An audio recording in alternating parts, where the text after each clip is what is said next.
Dans les régions semi-arides de l'Afrique, les eaux de ruissellement peuvent être transformées en ressources productives grâce à la récupération des eaux.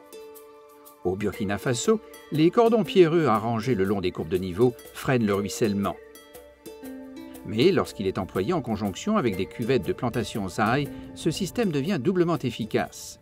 Fondé sur une pratique traditionnelle, mais améliorée par les agriculteurs et les agents de vulgarisation, ces cuvettes de plantation larges et profondes peuvent être utilisées en mode autonome, ou mieux encore en combinaison avec d'autres mesures. Dans un cas comme dans l'autre, leur action est la même.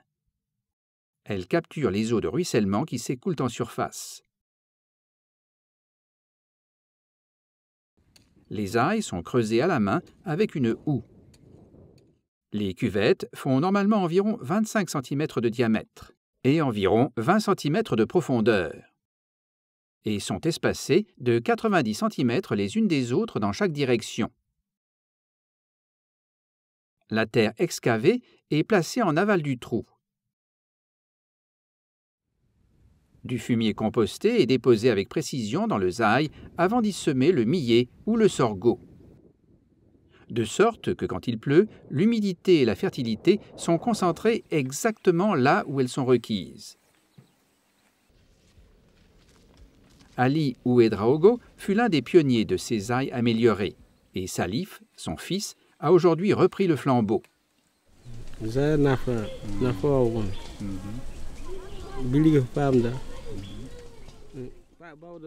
Les avantages du zaï sont nombreux.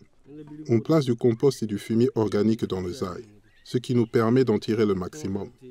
On cultive des céréales et du niébé, et les résidus de culture fournissent du fourrage pour les animaux. Comme d'autres, Salif est conscient qu'utilisé en conjonction avec les cordons pierreux, le zaï accroît la fertilité du sol, non seulement du fait de la présence du fumier, mais aussi par l'action des cordons qui freinent le ruissellement, encourageant ainsi les riches sédiments à se fixer dans le zaï.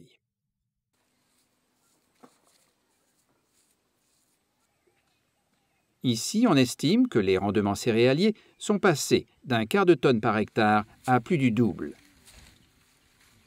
grâce à l'action combinée des cordons pierreux, des zaïs et du fumier composté. Naturellement, les résultats varient d'une saison à l'autre, mais quand une famille investit 30 années d'efforts dans un tel système, c'est qu'il est rentable. Amado Kindo est lui aussi un petit exploitant agricole qui n'a pas besoin d'être convaincu. Bien que handicapé, Amado est un agriculteur habile et industrieux. Il a transformé un terrain dénudé, un zipélé, comme on l'appelle au Burkina Faso, en terrain cultivable. Une houe, des cuvettes et du fumier ont suffi à inverser le processus de désertification. En plus de ces cultures, Amado y a mis des semences d'arbres qui ont germé dans les zaïs. Il taille avec soin ses balanites et ses acacias et récupère les feuilles pour le paillage. Ayant opté lui aussi pour une agriculture innovante, Boréima Ouedraogo expérimente une semi-mécanisation du zaï pour réduire le facteur main-d'œuvre. Une défonceuse tractée par un cheval ouvre des lignes. Et un râteau spécialement modifié est passé à angle droit pour marquer les emplacements des trous de zaï. Les cuvettes sont alors creusées dans la terre, ainsi ameublies. Puis fertilisées.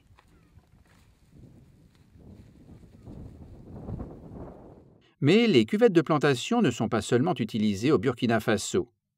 Au Niger, pays voisin, cette pratique traditionnelle est connue sous le nom de tassa. Malam Ali fit partie d'une délégation d'agriculteurs qui rendit visite au Burkina Faso dans les années 1980. Cette visite s'inscrivait dans la stratégie d'extension d'agriculteur à agriculteur réalisée dans le cadre d'un des premiers projets. Ils ont ainsi pu découvrir des techniques de récupération des terres plus avancées que Malam Ali commença à mettre en œuvre dès son retour au Niger. La différence est celle-ci. Avant, on creusait les cuvettes de manière aléatoire. Maintenant, on a appris à creuser des trous plus larges. et à les orienter vers l'amont pour capter l'eau.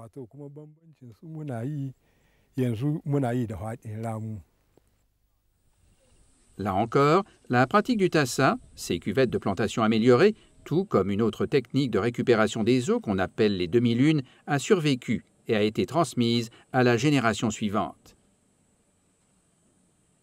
Samaïla Ali est le fils de Malam. Qui chez nous n'a pas récupéré des terres comme on l'a fait ici? Je ne sais pas si cette personne existe, mais si elle existe, c'est parce qu'elle n'a pas de terre dégradée. L'amélioration des cuvettes de plantation traditionnelles au Sahel représente un véritable accomplissement, puisqu'elle démontre comment, en 20 ans, une pratique simple et peu coûteuse a été largement adoptée. Du reste, le terme Zai appartient désormais au langage courant et est devenu iconique en Afrique. Il symbolise aujourd'hui le succès, mieux que toute autre technologie de récupération des eaux.